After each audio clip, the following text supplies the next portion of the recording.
começamos o Rumo Certo de hoje com um desafio proposto pelo nosso entrevistado. Como transformar problemas em negócios, ideias em empresas, pessoas comuns em lideranças extraordinárias. Grande desafio, né? Vamos conversar então com Júnior Murakami, que é o criador desse desafio, especialista em transformação digital e gestor executivo da GD Joias Brasil. Fala com a gente lá de São Paulo. Júnior, seja muito bem-vindo. Olá, Sebastião. Obrigado pela oportunidade. Obrigado pelo espaço aí, né? Ótimo. Obrigado você por aceitar o nosso convite aí e dizer pra gente como a gente vai conseguir esse desafio aí que você colocou lá. Eu vi no seu LinkedIn. Eu digo, vou trazer essa frase pra gente instigar e discutir aqui, que é um desafio grandioso, né? Mas antes da gente entrar nas dicas, quase eu diria, queria conhecer um pouco mais do seu trabalho, da sua expertise, a sua trajetória e depois a gente entra no assunto propriamente. Vamos lá? Vamos lá. Eu sou formado em tecnologia, né, com especialização em finanças e marketing digital, né? Hoje em dia, eu sempre fui taxado como vendedor, assim, né, desde muito novo, né? Então, eu fui me especializando através das experiências que eu pude ter, assim, na vida. E hoje eu sou muito mais especialista por trazer essa parte de tecnologia para dentro de qualquer tipo de negócio, né? E, inclusive, aqui no Grupo GD, essa foi a nossa maior transformação. Unir a tecnologia com os processos e as pessoas que já têm a expertise muito grande de muitos anos, né? Então, hoje, essa transformação digital no mundo dos negócios, ela é altamente necessária quando a gente diz que a gente tem pessoas que carregam uma massa cultural e de conhecimento muito grande sobre determinados setores que precisam ser potencializados, né? A gente precisa trazer potência para isso, né? E hoje eu trabalho mais ou menos nesse sentido, principalmente aqui no Grupo GD. Ótimo, mas então é dar eficiência a essa transformação que a gente está vivendo, né? Porque realmente todos estamos nessa transformação, de qualquer forma, né? Nesse caldeirão digital, mas nem tudo que se faz ou se vê hoje em dia ou se recebe enquanto consumidor é de forma eficiente, né, Júnior? Como é que pode se conseguir essa evolução aí no digital? A primeira evolução a gente tem que entender é que a gente...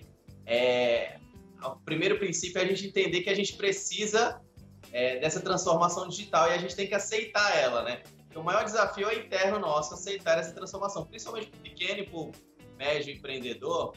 O maior desafio dele é entender que ele precisa ter um número na ponta do lápis, ele precisa calcular a sua evolução, ele precisa entender que o marketing, ele gostando ou não, ele faz parte da vida dele.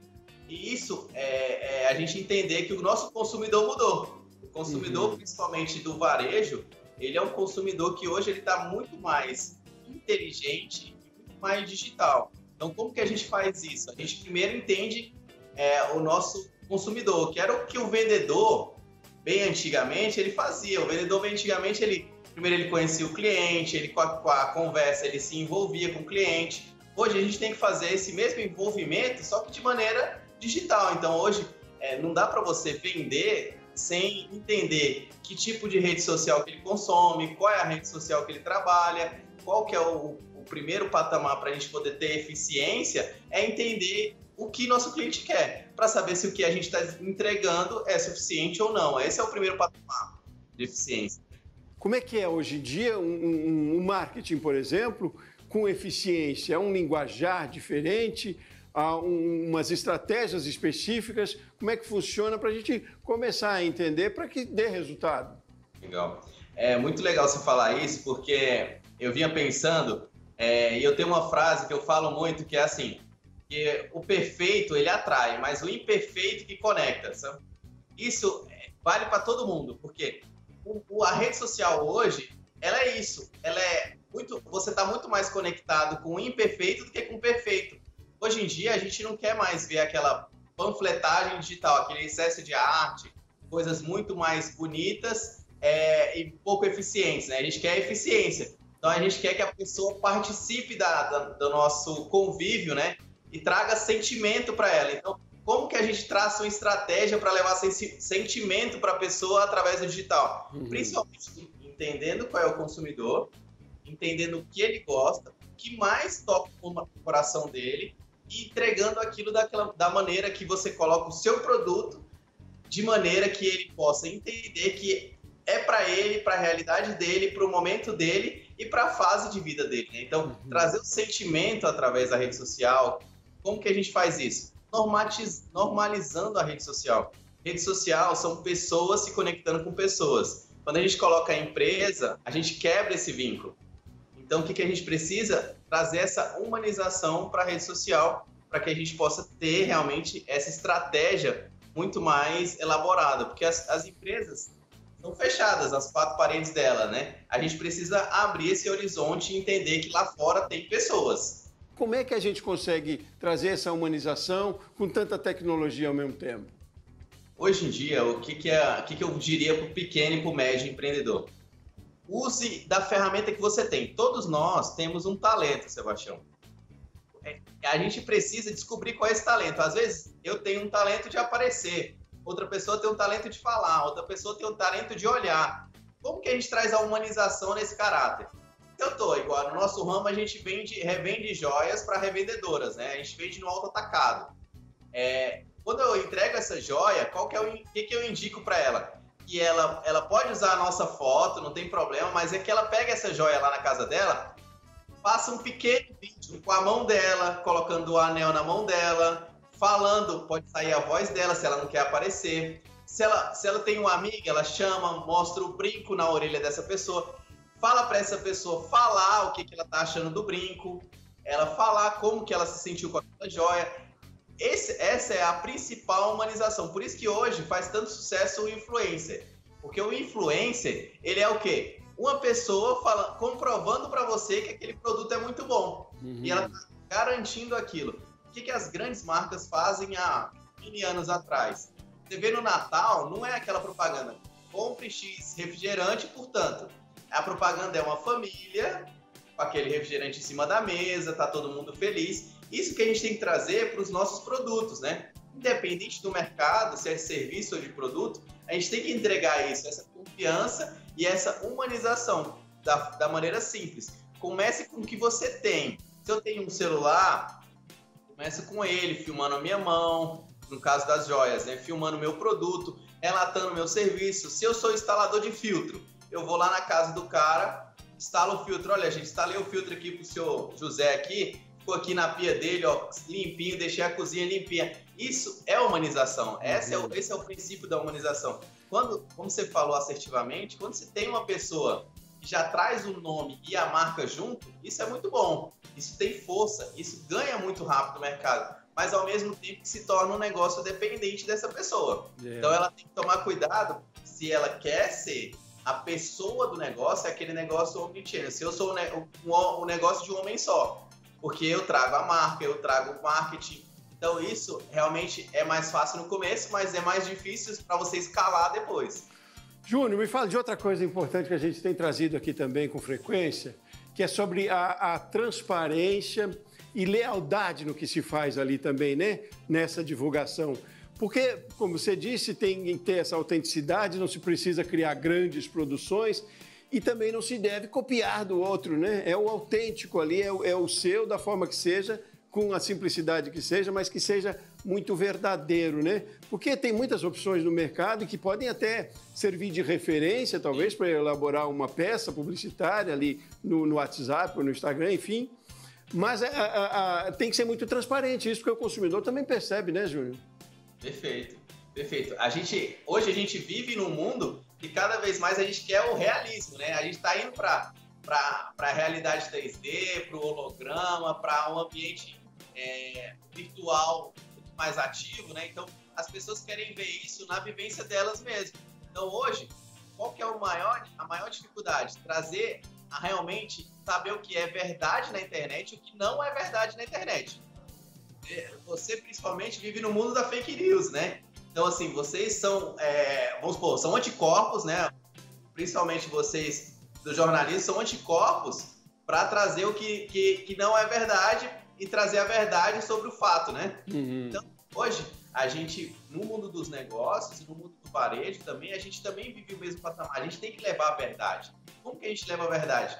realmente entregando um produto de qualidade ou mesmo que o seu produto não tenha qualidade, ele esteja com o preço adequado para a qualidade que tem, que é o famoso custo-benefício. Então a pessoa paga sabendo o custo-benefício que ela vai ter. Então hoje essa transparência no custo-benefício, olha gente, meu produto é ótimo, excelente. O que eu indico para você? Eu indico para você não usar ele com perfume, não usar ele no sol, não levar ele na praia. Esse eu indico para você. Mas meu produto é ótimo, excelente, dou garantia vitalícia sobre o material. Júnior, outra coisa importante também, é preciso se investir muito para se conseguir eficiência?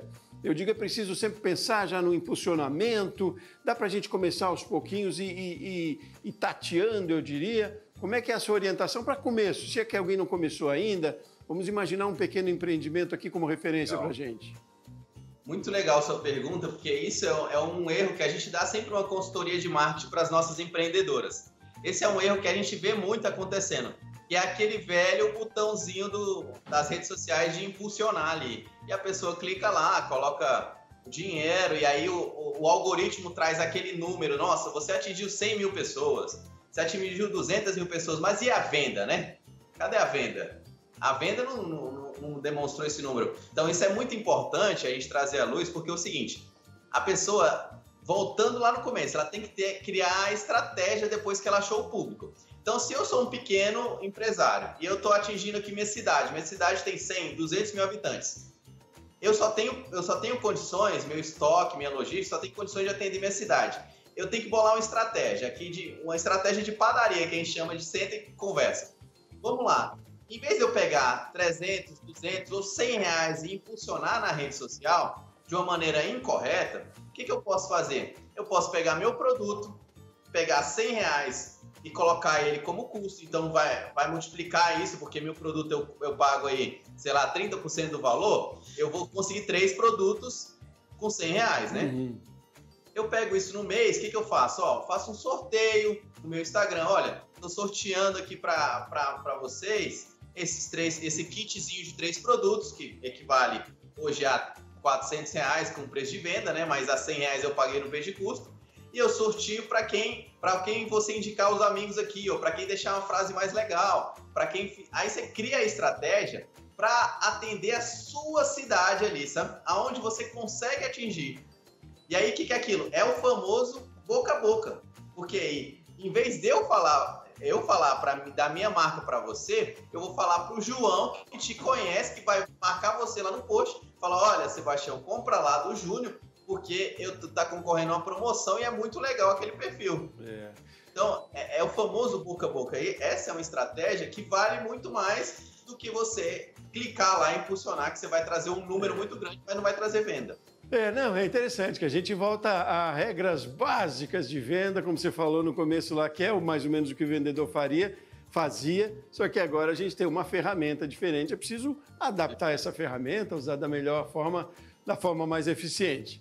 Bom, vamos fechar esse bloco então, Júnior, com essas dicas básicas, né? Porque é claro que tem muito mais, né? É preciso estudar e buscar muito mais conhecimento sobre isso para que se tenha eficiência. Vamos para o próximo intervalo, vamos fazer um intervalo e no próximo bloco eu quero então trazer para cá os desafios que você propôs lá, de transformar problemas em negócios, ideias em empresas. Legal. E pessoas comuns em grandes lideranças. Vamos fazer um intervalo rapidinho, a gente segue nessa conversa daqui a pouquinho, tá bem? Vamos nessa. Você de casa também, continue com a gente aqui no Rumo Certo, nós voltamos no instante.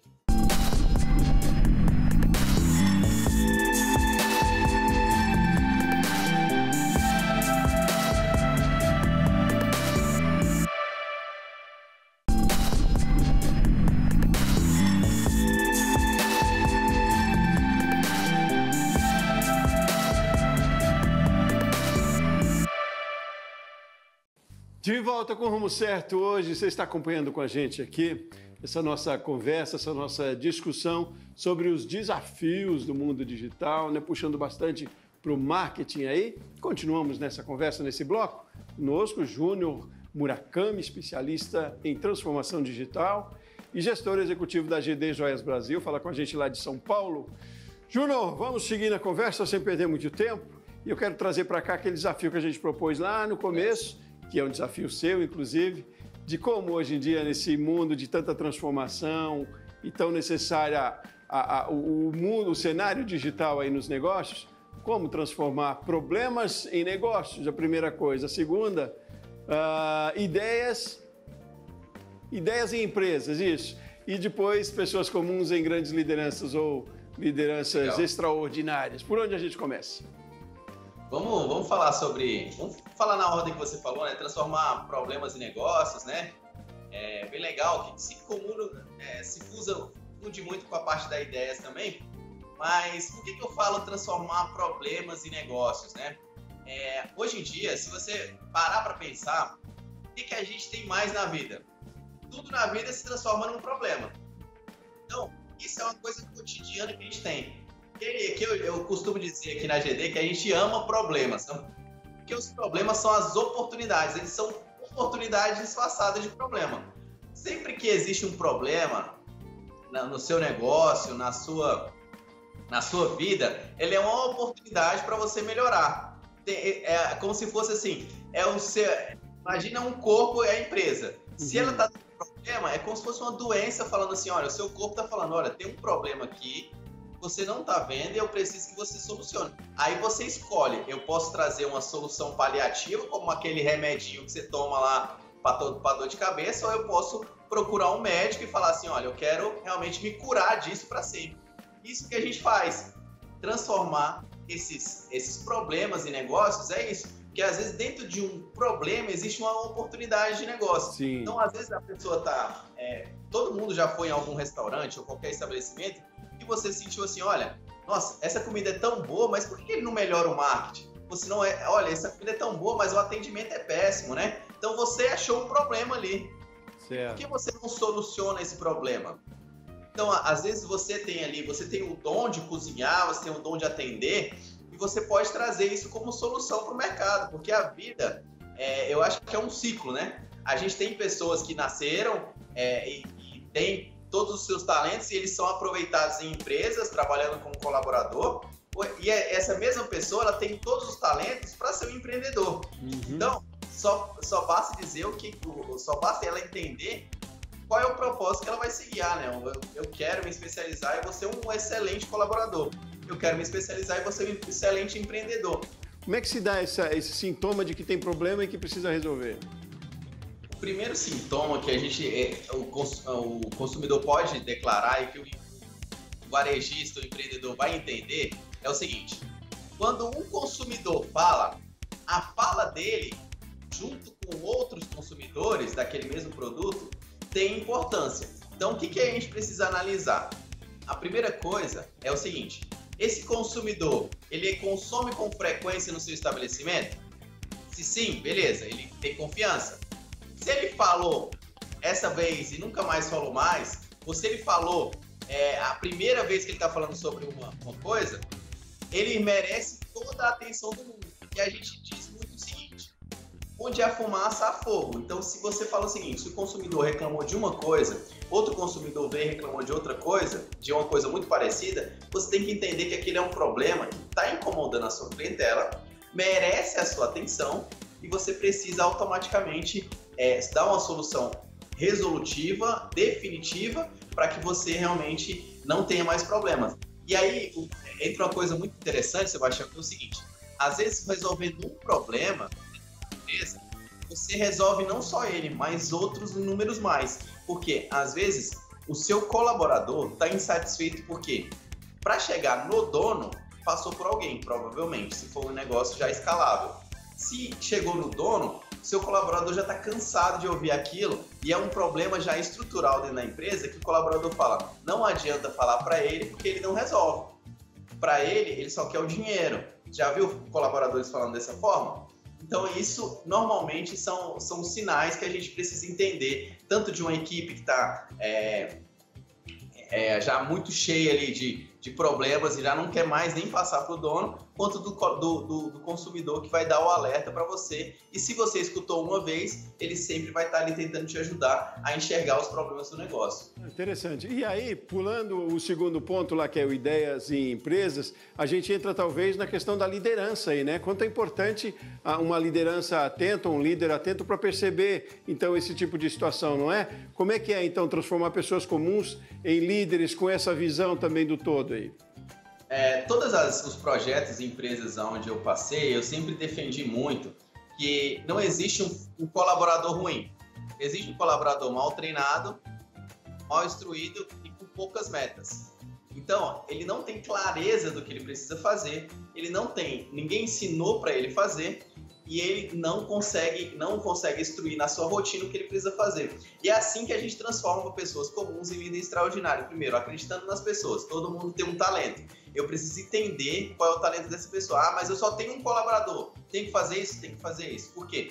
A sua empresa, quando você coloca uma pessoa para trabalhar, ela não é mais sua. Essa pessoa representa você junto ao seu cliente. E o que você tem que fazer? Entender como você pode potencializar essa pessoa para o seu cliente ter o melhor da sua empresa. Como que a gente faz isso? Hoje já tem inúmeras ferramentas, né? Você pode fazer testes, entender qual é o perfil, entender qual é o perfil dessa pessoa, entender quais são os sonhos dessa pessoa. Mesmo que seja só uma pessoa, a gente precisa tirar um tempo para fazer isso. E mesmo que a gente não saiba, a gente precisa o quê? Buscar a internet, o YouTube, o canal, esse espaço mesmo com uma abertura para entender o que a gente precisa saber para treinar um bom colaborador. Antigamente, não sei se você se lembra, a gente tinha o costume de ter sempre uma pessoa que chamava o braço direito dentro da empresa, né? Por que essa pessoa era o braço direito? Porque provavelmente ela começou com um dono, ela está sempre do lado do dono, o dono ensinou e vivenciou toda a cultura que ele tem, que ele traz com ele.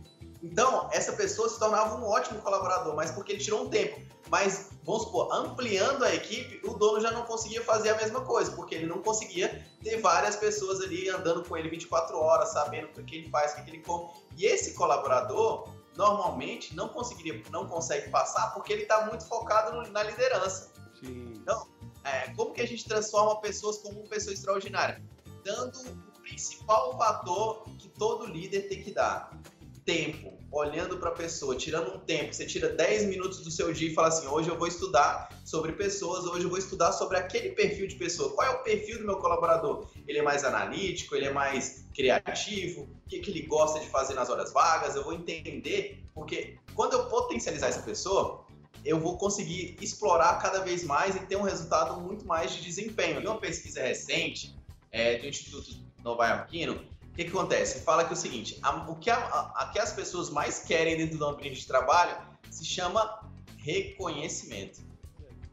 Isso vem de um elogio, isso vem de um salário, de um benefício, isso vem às vezes muito mais de um abraço, de entender, de escutar, e a pessoa está atolada, chega na sua empresa atolada de problemas. E aí ela tem que, às vezes, você tem que ser aquela pessoa que vai, olha, é legal, fala, vamos nessa, vamos tocar o barco.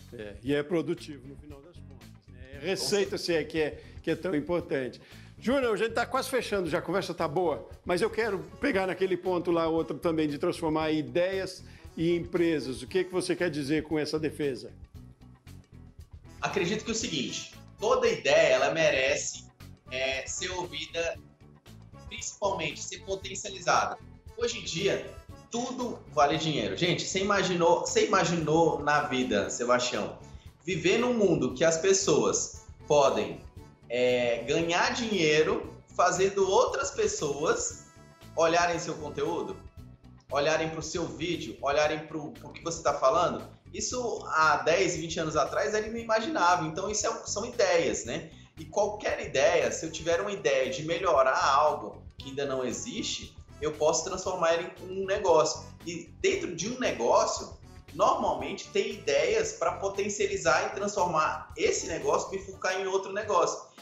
A gente fala muito do setor, principalmente do setor agro, ele bifurca muito, né? Então, às vezes, uma fazenda, vamos supor, um confinamento, ele começa lá a confinar o gado e vender o seu gado. Então, o principal produto dele é o gado. Mas aí ele começa a ver aquilo ali, eu estou jogando fora esse esterco aqui, que é o adubo ali, eu posso trabalhar esse adubo e vou criar outro canal de venda, que é um canal de venda de adubo. Então, dentro do próprio negócio, a gente pode, às vezes, bifurcar em várias outras coisas. E dentro das ideias que a gente tem cotidianamente, a gente precisa criar elas e monetizar elas. Porque, às vezes, nós somos os principais desvalorizadores das nossas ideias. Às vezes, a gente está em casa e aí você tem um talento muito grande de, às vezes, você imagina o seguinte, aquele pai de família bem tradicional, ele tem um talento muito grande de arrumar, trocar o chuveiro, fazer aquelas coisas. Aí, o que acontece? Criou-se o marido de aluguel,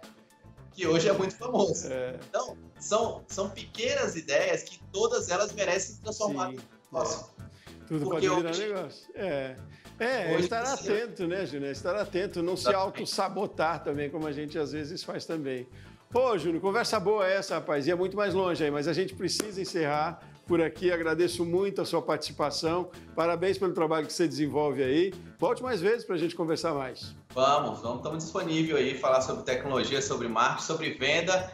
E o Grupo GD está realmente tentando levar cada vez mais isso, conhecimento para as pessoas. Ótimo, que bom. Obrigado, viu, meu caro? Um abraço forte. Obrigado pela oportunidade. Muito bem. A você de casa também, muito obrigado pela sua participação, pela sua audiência aqui no Rumo Certo. Eu volto no próximo programa. Até mais.